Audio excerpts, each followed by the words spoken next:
Tadi setelah dunia itu ada alam apa? Kubur.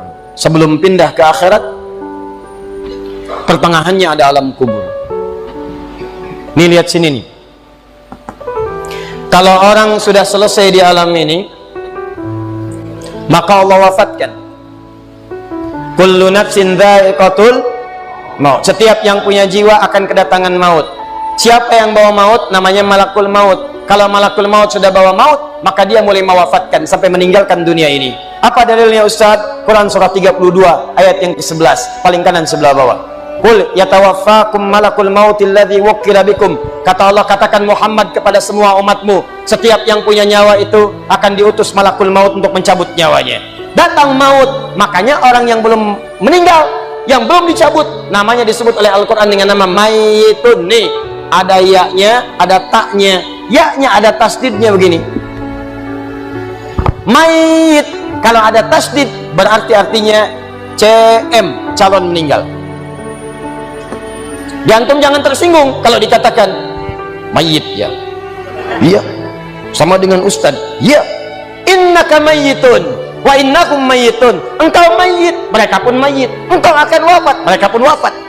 Cuman Allah membedakan waktu-waktu wafatnya. Barangkali tidak sama semuanya. Bisa antum duluan, saya belakangan, mungkin. Atau mungkin juga ditukar, jangan salah, bisa ditukar. Saya belakangan, antum duluan, bisa. Gak ada bedanya Ustadz. Ya sudah, saya duluan, bisa setelah antum. Nah, dipakai tasdid. Kalau datang maut, maut datang, maut lewat malakul maut. Maut ini mengambil nafas, diambil tasdidnya nih, ambil ke atas. Begitu diambil, qul yatawaffakum malakul mautil ladzi wukkila bikum. Kullu nafsin dha'iqatul. Ya ayyatuhan nafsul mutmainnah, sesuatu yang tenang. Dalam bahasa Arab disebut dengan sukun. Sukun itu tenang, alamatnya sukun bulat-bulat. Dalam ilmu lugah, bulat jadinya, hilang tasdidnya. Maka kalau mayit itu artinya nyawanya sudah tidak ada. Mayitun, masih ada nyawa, diambil malakul maut jadi mayitun. Nih, alam kubur. Begitu pindah ke sini, datang malakul maut, dicabut nyawanya, maka diwafatkan, ditinggalkan dunia ini. Maka orang mengatakan telah meninggal dunia. Artinya apa? Ditinggalkan dunianya. Lihat sini, fokus. Karena alam kubur beda sifatnya dengan dunia, lain tempatnya, lain keadaannya, maka lain pula bekalnya. Jangankan alam kubur, beda tempat di dunia saja sudah beda keadaannya. Anda orang Indonesia ingin datang ke Malaysia, kalau bekalnya tidak ada Anda bawa, tidak akan mungkin Anda bisa masuk. Apa di antara bekalnya? Ada paspor yang mesti distempel begitu masuk imigrasi. Pergi lebih jauh lagi, misalnya saya pengen ke Australia, maka Anda harus ngajukan untuk mendapatkan visa. Lebih jauh ke Amerika, visanya bisa lebih sulit lagi. Maka bagaimana dengan alam kubur yang sifat keadaannya beda dengan dunia? Makanya bekalnya pun tidak akan sama. Jadi kalau Anda cuma mengumpulkan bekal dunia, maka semua bekal itu akan ditinggalkan saat di dunia. Maka orang mengatakan meninggal dunia, maksudnya meninggalkan dunia dengan semua bekalnya. Nih, maaf ya, jam dunia, baju dunia, handphone dunia, gelas dunia. Jadi semua yang kita dapatkan di dunia, rumah yang luaskah, mobil yang mewahkah, pakaian yang glamourkah, kalau sudah meninggalkan semua alam dunia itu, maka hilanglah semua yang kita kenakan.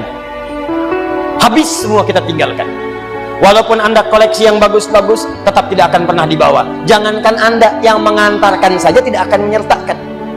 Silahkan cek, Anda punya koleksi mobil paling bagus, apakah saat wafat dikuburkan dengan mobilnya? Tidak. Anda punya handphone paling mewah, kenangan tingkat tinggi, di handphone itu suka dipakai bikin status tentang hadis, tentang ayat, tentang tafsir. Tiba-tiba ketika akan wafat, Anda wasiat kepada istri Anda tercinta, Mama, ini handphone kesayangan Papa, handphone bekal ibadah, tolong kalau meninggal kuburkan dengan handphonenya. Kalau Mama kangen, miss call aja. Mustahil. Tuh air, mereknya Bengkulu Fillah, nikmat di dunia, tapi apakah ketika masuk ke alam kubur dibawa? Tidak. Selesai. Maka bagian pertama, Anda mesti sadar, ini yang mau saya sampaikan. Dan dari sini saya akan lebih fokus kepada apa yang ingin saya sampaikan. Kita mesti sadar teman-teman sekalian, pertama kata Allah kita akan wafat. antum akan meninggal, wafat, wafat, wafat, wafat. Jadi antum kalau melihat di cermin tuh, ngaca dulu, ngaca, tunjuk wajah antum, wafat. Kamu akan wafat. Ketika anda sadar anda akan wafat, meninggalkan dunia ini, maka anda mesti paham, udah punya bekal belum untuk pulang? Udah punya persiapan belum? Jangan-jangan anda sibuk menyalakan rumah dunia anda. Begitu padam listriknya, sibuk telepon PLN, telepon ini, telepon itu. Masuk ke alam kubur nggak ada cahaya, mau PLN mana yang dihubungi? PLN yang datang malaikat mungkar, man rabbuka, siapa Tuhanmu, siapa nabimu, apa kitabmu? PLN. Gelap, gelap, dan gelap. Karena itu orang-orang yang tidak siap dengan kehidupan berikutnya, maka mohon maaf, dia akan merasa ketakutan ketika meninggalkan dunia ini. Bahkan ada yang saking takutnya, malaikat langsung bergerak untuk memaksa dia cepat meninggalkan tubuh dunianya. Muncul Quran surah ke-8 ayat ke-50. Kata malaikat, akhriju anfusakum, kamu ini susah banget pulangnya. Maka dipukulin oleh malaikat, pukul, pukul, pukul, pukul. Teman-teman, karena alam kubur itu bekalnya bukan bekal dunia, maka anda tidak akan pernah bisa membawa cahaya dunia ke alam kubur. Maka saya ajak anda pada malam hari ini, coba ayo kita berubah. Tolong pikir baik-baik, tidak akan ada yang abadi, dan besok pun belum tentu hidup. Demi Allah saya katakan, Allah bisa mewafatkan kita pada malam hari ini. Saya cuma mau tanya sebentar aja, merenungkan. Tolong tanya pertanyaan saya ini, tanyakan pada diri anda sebelum tidur. Kalau Allah wafatkan anda pada malam ini, sudah siapkan anda dengan bekal pulang anda kepada Allah? Karena itu hukum mengatakan orang yang tidak punya bekal maka dia tidak siap untuk mudik. Tuh lihat Ramadan tuh, ntar sebentar lagi tersisa tinggal 2-3 bulan ke depan, datang bulan Ramadan. Begitu di ujung Ramadan, orang semua siap-siap mudik. Demi Allah saya katakan, saya pernah mengadakan survei kecil-kecilan. Saya tanyakan pada sementara orang yang tidak mudik, saya tanya kenapa nggak mudik? Ustadz, nggak ada bekal.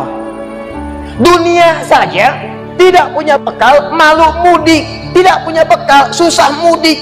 Tapi yang punya bekal, oh dia nyari sebanyak-banyaknya. Begitu sebelum berangkat, tiba waktunya raya, dia siapkan. Bahkan ada yang kemudian mencari motor terbaik. Motornya Honda bebek, bekalnya singa. Motornya bebek, bekalnya singa. Karena bekalnya lebih banyak dibandingkan dengan sifat kendaraannya. Kendaraan kecil, motornya modifikasi, tambah lagi pelepah pisang, tambah lagi dus 1, tambah belakang yang lain lagi, numpuk semua di belakangnya. Dituliskan kemudian tulisan, aku pulang sayang, jemput ya. Masya Allah, luar biasa. Kenapa? Karena tahu dia punya bekal untuk pulang. Dan yang dikunjungi pun dihubungi terlebih dahulu, aku mau pulang. Maka yang di sana menyiapkan segala perlengkapan untuk menyambut yang pulang. Silahkan cek. Begitu tahu akan ada yang pulang mudik, maka rumah dicet, makanan diada-adakan, semua dimunculkan. Bahkan yang tidak ada pun menjadi ada. Coba setahun sekali, luarnya kongwan, dalamnya rangginang. Idul Fitri. Anda pun begitu. Jadi kalau dunia saja punya sifat mudik, maka akhirat pun demikian. Orang-orang yang punya petaknya cuma dunia saja, maka selesai hidupnya di sini. Kata Allah, nih saya berikan gambaran, yang visinya cuma sampai sini, maka saya berikan semua kenikmatan dunianya seperti yang dia inginkan. Tapi begitu selesai ini, ditenggelamkan di alam kubur sampai kedalaman yang paling dalam. Turun ancaman. Allah tidak menginginkan semua manusia larut di sini. Tapi kata Allah, saya tidak maksa. Nih saya berikan gambaran kepada anda. Kata Allah, turun surah Al-Humazah. Wailul likulli humazatin alladzi jama'a malahu yahsabu anna malahu akhlada. Kata Allah, hei yang terlampau sibuk dengan dunia, suaminya sibuk cari harta, hitung lagi, hitung lagi, hitung lagi. Istrinya sibuk kumpul-kumpul dengan sesamanya, cuma membicarakan harta suami. Sosialita yang senang dengan kumpul-kumpul saja, tidak ada manfaatnya, cuma ngobrol, cuma gibah, cuma macam-macam. Makanya ketika menyebutkan kalimat saling celak, saling ngobrol, menggunakan tak marbutah. Tak marbutah menunjuk pada perempuan. Wailul likulli humazatil lumazah, pakai tak, sedangkan tak sifat menunjuk pada perempuan. Muslim laki-laki kalau ingin jadikan perempuan tambah tak di ujungnya, muslimah. Mukmin laki-laki, perempuan mukminah. soim laki-laki, perempuan wah itu dia sesuatu yang kokoh, kuat, berwibawa, mantap, punya tenaga. Makanya tanda-tanda laki-laki pun beda. Punya kumis, laki-laki berkumis, perempuan tidak. Punya wibawa, punya kata-kata yang kuat. Makanya kalau ada laki-laki suaranya sedikit gemulai saja, itu akan kehilangan sifat wibawanya.